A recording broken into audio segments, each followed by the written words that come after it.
Assalamualaikum warahmatullahi wabarakatuh. Perkenalkan, saya Putranto dari Program Studi Matematika, Fakultas Matematika dan Ilmu Pengetahuan Alam, Universitas 11 Malang. Ya, jadi pada kesempatan kali ini saya akan menjelaskan tentang mata kuliah yang saya ampu, yaitu pengantar kriptografi dan teori coding. Mata kuliah ini ditujukan untuk mahasiswa semester 6, ini sudah hampir mau lulus, dan mata kuliah ini nanti diharapkan akan membentuk mahasiswa sehingga mampu, yang pertama adalah mampu menjelaskan prinsip dasar sistem komunikasi, teori coding, dan juga kriptografi. Yang kedua, mahasiswa nanti setelah selesai kuliah mata kuliah ini diharapkan mampu merinci sifat-sifat kode linier dan juga mengkonstruksi kode-kode tertentu dari kode yang lainnya. Yang berikutnya, mahasiswa mampu merinci jenis-jenis sistem kriptografi yang ada, serta mampu secara sederhana mempraktekkan bagaimana cara kerja sistem kriptografi tersebut. Yang terakhir, mahasiswa juga dituntut untuk nanti menulis manuskrip atau mini paper yang berkaitan dengan kriptografi atau coding teori. Dalam manuskrip yang dibuat ini nanti mahasiswa akan diminta bekerja kelompok, membahas masalah yang baru di bidang kriptografi dan teori, atau bisa juga bersifat paper review. Jadi paper-paper yang up to date di review, lalu dibahas, dan terakhir setelah ditulis dipresentasikan ke teman-teman yang lainnya secara berkelompok. Oke, baik. Itu capaian pembelajaran mata kuliah ini. Yang berikutnya, kita lihat mata kuliah ini berisikan yang pertama adalah sejarah singkat teori informasi, serta kriptografi dan coding teori. Jadi asal mula bagaimana masalah kriptografi itu muncul, sehingga perlu dibahas lebih lanjut, dan juga muncul teori-teori yang berkaitan dengan topik ini. Yang berikutnya akan dibahas kode linier beserta sifat-sifatnya. Lalu berikutnya akan diajarkan bagaimana cara mengkonstruksi suatu kode jika diketahui kode yang lain. Nah, setelah materi ini selesai, akan dilanjutkan dengan materi abstrak. Sebetulnya ini teori lapangan hingga atau finite field. Teori ini diperlukan untuk membahas lebih lanjut tentang kriptografi. Jadi sistem kriptografi ini memerlukan teori di matematik, yaitu teori lapangan hingga atau finite field. Selanjutnya, dalam perkembangannya sistem kriptografi ini berkembang menjadi lebih baik tentunya. Lalu muncul materi shift register sequences. Ini tentu untuk meningkatkan keamanan dari sistem tersebut. Lalu muncullah teori block cipher. Di sini setelah ada block cipher, lalu kita akan membahas tentang public key cryptography. Jadi di sini suatu pengirim pesan itu tidak perlu mengetahui private key dari orang yang mau dikirimi pesan. Jadi cukup tahu public key-nya, lalu penerima pesan dapat meng-encode pesan yang dikirim, lalu nanti dia setelah dapat juga bisa di-decode. Terakhir, di sini kita akan membahas tentang masalah logaritma diskrit atau discrete logarithm system. Di sini makhluk ini sebetulnya sebagai dasar sistem kriptografi RSA. Jadi yang kita pakai pada saat ini, entah itu pengiriman pesan lewat WhatsApp atau SMS atau email, itu sebetulnya memakai public key cryptography, dan yang umum dipakai adalah RSA crypto system. Nah, jadi ini topik-topiknya akan dibahas selama 1 semester. Nah, yang terakhir, 2-3 pertemuan terakhir, mahasiswa akan diminta untuk mempresentasikan apa yang sudah ditulis tadi terkait dengan topik-topik yang sedang up to date berkaitan dengan kriptografi atau teori coding. Nanti di sini akan ada penilaian terhadap paper dan juga terhadap presentasi yang dilakukan oleh mahasiswa. Oke, yang berikutnya adalah metode pembelajaran yang digunakan. Dalam mata kuliah ini digunakan dua jenis pembelajaran. Yang pertama sinkronus lecture dan juga asinkronus lecture. Synchronous lecture ini diperlukan ketika mahasiswa hendak berdiskusi langsung dengan dosen, sehingga ada tatap muka walaupun dalam dunia maya begitu. Jadi di sini kita menggunakan Zoom meeting. Lalu yang kedua, ini sistem asinkronus atau asynchronous lecture. Di sini saya menggunakan LMS pada UNS dan juga psikologi. Di sini ini adalah contoh kelas dalam psikologi untuk coding teori dan kriptografi. Di sini saya menyimpan buku teks yang digunakan dan juga ada diskusi bagi mahasiswa. Di sini contoh diskusi adalah seperti ini. Jadi nanti ada video lecture, ada 2 atau mungkin 1 video gitu tergantung topiknya. Setelah ada video ini, mahasiswa diminta menonton dan juga mendiskusikan apa sih isi video tersebut sebagai bentuk tanya jawab dengan mahasiswa lainnya. Jadi ada unsur diskusi antar mahasiswa mengenai topik-topik yang akan dibahas setiap minggunya. Oke, selain itu dalam psikologi juga nanti akan ada ujian. Jadi salah satu nilainya adalah ujian. Dan satunya lagi adalah nanti makalah untuk tugas yang terakhir, tugas menulis papernya. Oke, selain menggunakan psikologi, saya juga menggunakan LMS pada milik UNS. Di sini saya membuat kuis, jadi sebagai penilaian untuk pemahaman materi, ada kuis yang wajib untuk dikerjakan mahasiswa. Jadi kuis ini bersifat wajib, isinya adalah pilihan ganda dan juga isian singkat. Jadi ada contohnya seperti ini. Oke, yang berikutnya penilaian. Di sini ada 4 poin. Yang pertama adalah ujian, tadi melalui LMS psikologi, itu bobotnya 25%. Kemudian ada artikel yang wajib dikerjakan secara kelompok, ini pun bobotnya 25%. Lalu kuis yang harus dikerjakan di sepada, juga memiliki bobot 25%. Dan terakhir nanti ada presentasi yang dilakukan mahasiswa, ini pun memiliki bobot 25%. Ya, jadi untuk nilai sempurna, maka harus mengerjakan semua dari poin-poin penilaian ini. Masing-masing memiliki bobot 25%. Oke, untuk penilaian artikel, di sini ada beberapa yang dinilai. Pertama adalah tentu judul, apakah sesuai atau tidak dengan topik materi yang dibahas.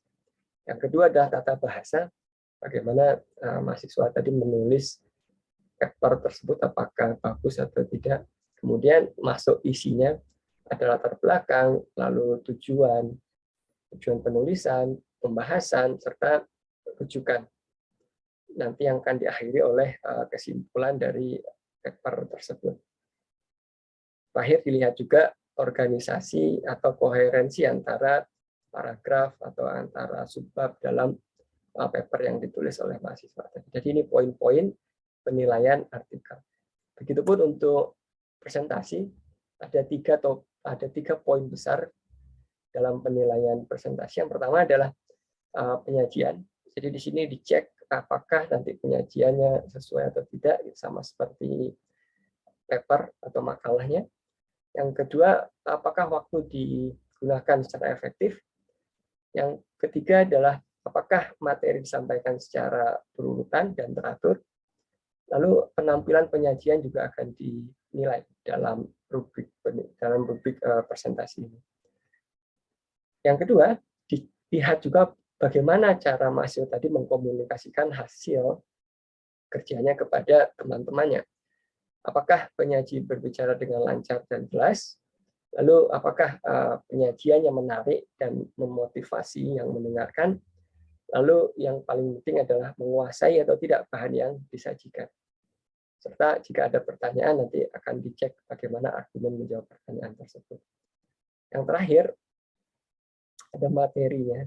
Materi di sini meliputi bahasa, lalu kelengkapan isi, kelengkapan konstruksi, serta tampilan materi. Di sini estetika, serta informasi tampilan tayangan yang dipakai, yang digunakan oleh mahasiswa. Ini beberapa rujukan yang digunakan dalam menyusun mata kuliah ini. Yang pertama ada buku dan juga ada kumpulan jurnal. Selain itu ada video lecture dari YouTube dan juga dari MIT. Oke, jadi demikian presentasi saya. Inilah paparan mata kuliah pengantar teori coding dan juga pengantar kriptografi. Terima kasih. Semakin besar rate-nya, semakin bagus atau semakin jelek. Jadi muncul pertanyaan bahwa apakah semakin besar R ini menjadi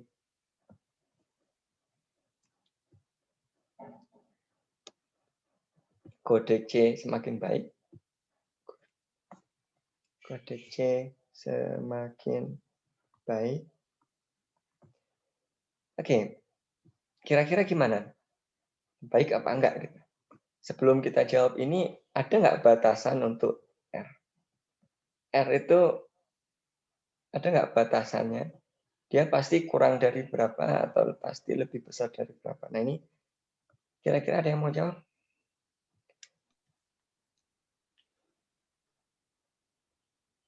Yang jawab, tapi kasihan sama mahasiswa yang lain, Pak, nanti, Pak. Wah, Pak Fikam udah nggak harus. Udah expert, Pak Fikam. Saya juga baru pengen menebak aja sih, belum tahu benar apa enggak. Nah, ini mahasiswa biar aktif ini. Iya, betul Pak, setuju. Zahra, apa Zahra?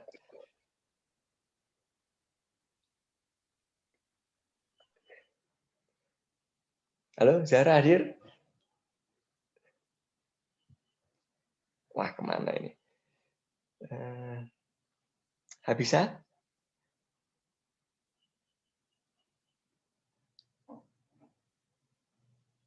Wah, saya absen satu-satu nggak ada yang jawab.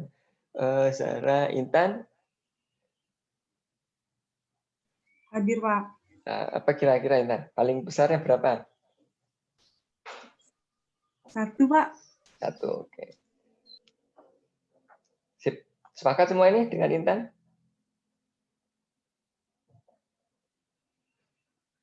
Nggak ada yang jawab juga. Yang lain pada tidur mungkin, Pak, ya? Iya. Cuma Intan aja yang kuliah ini. Setuju, Pak. Setuju, oh, ya, sip. Nah, Zahra, yang paling kecil berapa Zahra kira-kira?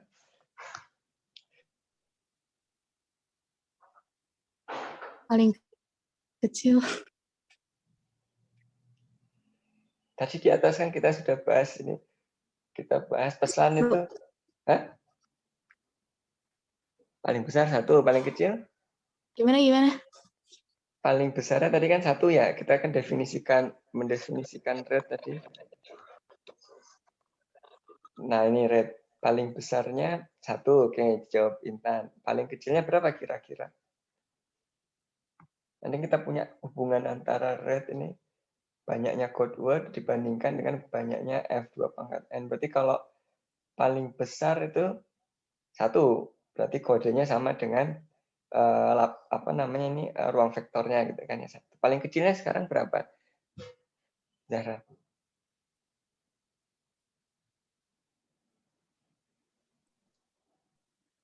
Berapa ya? 0. 0. Oke, jadi Nggak tahu, Pak. ya, berarti paling kecil ya 0, artinya tidak ada kode yang dibuat gitu ya, jadi banyak kode 0, jadi nggak mungkin. Teorema tentang bound atau batasan yang kita sebut dengan spare packing bound atau batasan packing. Ini kan kita ngepack gitu ya, kita memasukkan vektor-vektor tadi ke dalam spare atau ke dalam bola-bola. Nah, ini ada yang kita lalu orang menamakan dia spare packing bound. Apa bunyinya? Bunyinya adalah kalau kita punya kode, jadi kita punya, katakanlah kita punya kode C adalah kode dengan kapasitas E, error correcting code. Jadi C itu bisa bisa memperbaiki error sebanyak E gitu ya. Jadi maksimum dia bisa mengkoreksi error sebanyak E. Jadi minggu lalu kita sudah bahas itu pada VN. Maka kita punya batasan ini.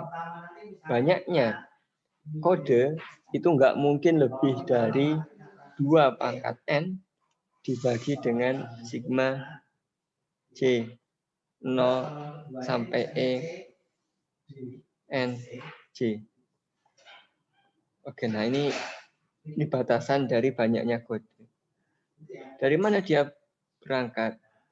Dia berangkat dari konsep error correcting yang kita bahas minggu lalu sama bolanya si Hamming. Ya, jadi kalau kita coba gambar gitu ya. Kita coba gambar supaya tadi ada yang ketindih, entah itu P1 atau E1 ketindih. Kita ini aja dulu. Kita ulang. Oke, lalu sampai dengan PS1. Oke, sip. Nah, sekarang seandainya kita ini jadi orang hacker gitu ya, jadi hacker.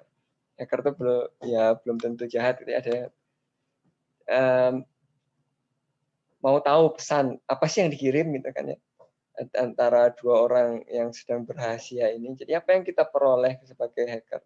Atau kalau di buku-buku kripto itu biasanya selalu yang ngirim pesan itu adalah Alice gitu ya. Ini pengirim pesan, lalu penerimanya selalu Bob, biasanya gitu. Alice, Bob, sama satu lagi adalah yang hackernya itu dikasih nama If. Nah, saya nggak tahu kenapa ini mulai dari buku zaman dulu sampai sekarang ini aja terus yang dipakai. Alice, Bob, sama If. Jadi Alice katanya mengirim pesan ke Bob, lalu If ini nguping. Dia nguping. Apa yang If dapat? If itu kan dapat hanya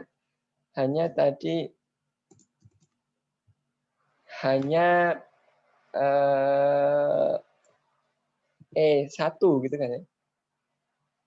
Kok E1? Cipertek 1. Salah. Jadi yang dia dapat hanya ini. Nah, sekarang dia ingin tahu, nah ini apa sih yang dikirim itu. Ini kan dia belum nggak bisa baca nih kalau kayak gini. Nah, seandainya dia tahu, oh ini ngirimnya ini si Alice pakai kripto geser. Maka dia tinggal, wah kalau gitu saya coba aja geser-geser gitu kan ya. Geser semua ini digeser, jadi coba geser 1 ke kiri, semua digeser 1 ke kiri, dapat enggak hasilnya, lalu geser 2 ke kiri, bunyi enggak gitu kan ya. Nah, sampai paling banyak kan dia harus menggeser sebanyak 25 kali kan. 26 sebenarnya sama tanpa geser, cuman itu kan trivial. Jadi paling banyak dia harus cuma geser 26 kali. Nah, jadi sebanyak-banyaknya dia nyoba itu paling banyak hanya 26. Jadi nggak susah ini sebetulnya. Nah, itu istilah nyoba-nyoba itu kita biasa kasih nama brute force. Jadi apa itu namanya, brute force ini adalah mencoba semua kemungkinan. Nah, ini kita minta tolong Sage membrute force-kan pesan ini gitu ya. Nah, jadi Gimana caranya? Caranya adalah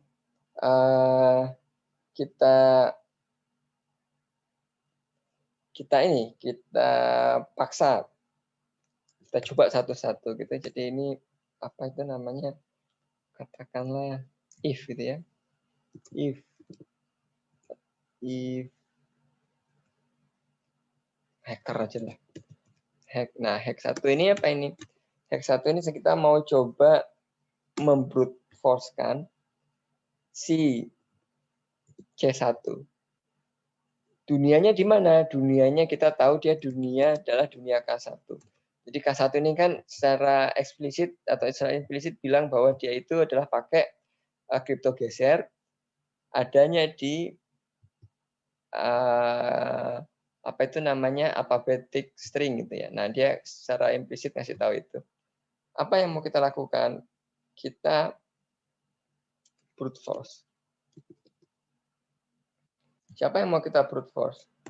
Si C1. Nah, ini dia mencoba semua kemungkinan. Karena Sage ini nggak punya apa namanya, nggak tahu apa pesannya, dia pasti menuliskan semuanya. Semua kemungkinan ditulis sama dia. Hack 1 isinya adalah semua kemungkinan pergeseran. Jadi kalau 0 ini gitu ya, trivial tadi sama dengan pesannya. Kalau 1 hasilnya ini, kalau 2 hasilnya ini, 3. Nah, kita tinggal ngecek sebanyak 25 ini, 26. Sebenarnya 0 trivial kan. Nah, ketemu di sini. Matematika UNS ini yang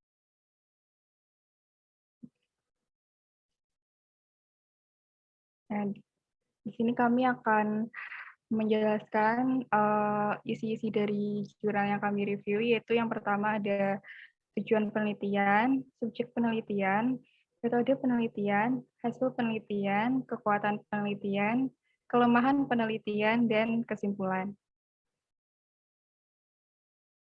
Yang pertama yaitu tujuan penelitian. Di sini lanjut ya. Penelitian ini bertujuan untuk melindungi pesan para pengguna web freelance karena mengingat tentang keamanan dan perlindungan chat, nah itu tujuannya untuk melindungi pesan. Lanjut. Selanjutnya yaitu subjek penelitian. Di sini subjek penelitiannya yaitu ditujukan untuk para pengguna web freelance. Untuk selanjutnya akan dijelaskan oleh Mas Bima. Baik, yang selanjutnya ada metode penelitian. Next. Yang pertama, metode yang akan digunakan ini adalah metode kriptografi Cesar Cipher yang pada fitur chat sistem informasi freelance. Lalu metode pengembangannya menggunakan metode prototipe yang sebelumnya apakah sudah terlihat share screen-nya? sudah jelas. Oh iya, sebentar. Bisa dimulai ya. Dari terakhir. Oh iya. Assalamualaikum warahmatullahi wabarakatuh. Selamat siang Pak Putranto dan teman-teman sekalian. Kali ini kami dari kelompok 2 yang beranggotakan Intan Safira Eka dan saya Fauzan Rafif akan mempresentasikan tentang jurnal yang kami review pada siang hari ini. Langsung saja ke yang pertama akan dibahas oleh Intan. Ya, untuk jurnal yang akan kami review pada hari ini dengan judul Pengamanan Data Informasi Menggunakan Kriptografi Klasik. Nama jurnalnya Jurnal Teknologi Informasi Dinamik dengan volume 10 nomor 3 dibuat tahun September 2005, halaman 160 sampai 167, ditulis oleh Sally April. Tujuan dari penelitian tersebut yaitu untuk mengetahui bagaimana pengamanan data informasi dengan menggunakan algoritma kriptografi klasik. Untuk subjek dari penelitiannya itu kriptografi klasik dan untuk metode Penelitiannya itu digunakan penelitian kualitatif dengan mengumpulkan data-data yang telah ada dan mengkaji ulang dengan hasil penerapan dan analisis yang telah dilakukan oleh peneliti. Untuk hasil dari penelitiannya itu dapat dirangkum menjadi algoritma kriptografi klasik yang terdiri dari substitution chipper dan transportation chipper. Untuk substitution chipper sendiri terdiri dari 3. Yang pertama ada monoalphabetic substitution chipper atau satu huruf di plain text diganti dengan satu huruf yang bersesuaian.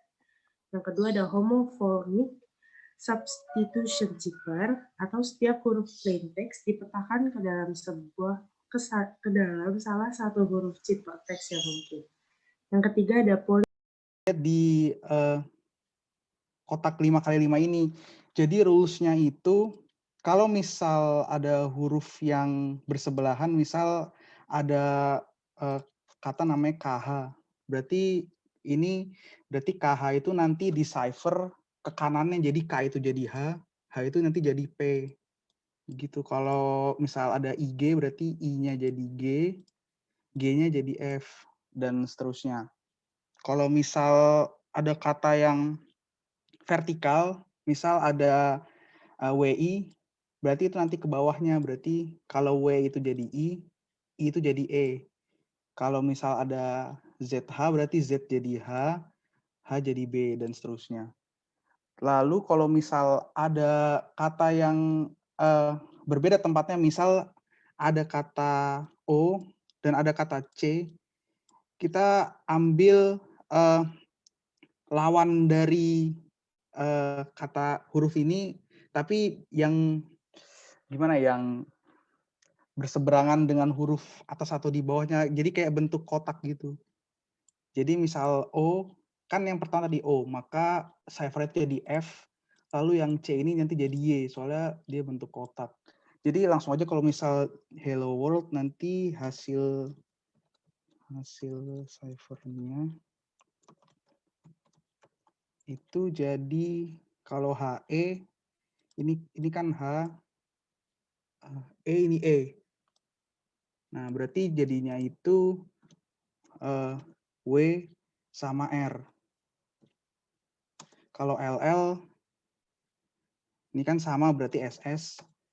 Lalu ambil kanannya, lalu habis itu OW. Kalau OW berarti O dulu itu I, W itu P. Kalau OR, nah ini. Kalau OR berarti O dulu itu B. Kalau R itu Y. Lalu setelah itu kalau LD, L sama D. Nah ini D. Berarti L dulu itu A, D itu M. Berarti cipher-nya itu ini.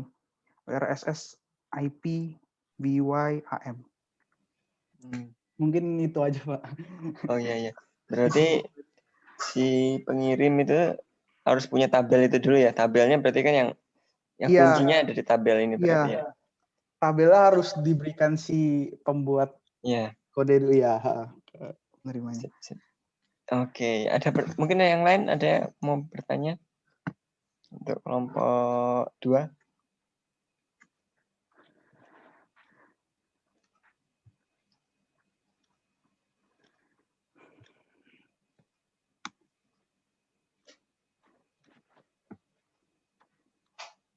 Ada pertanyaan?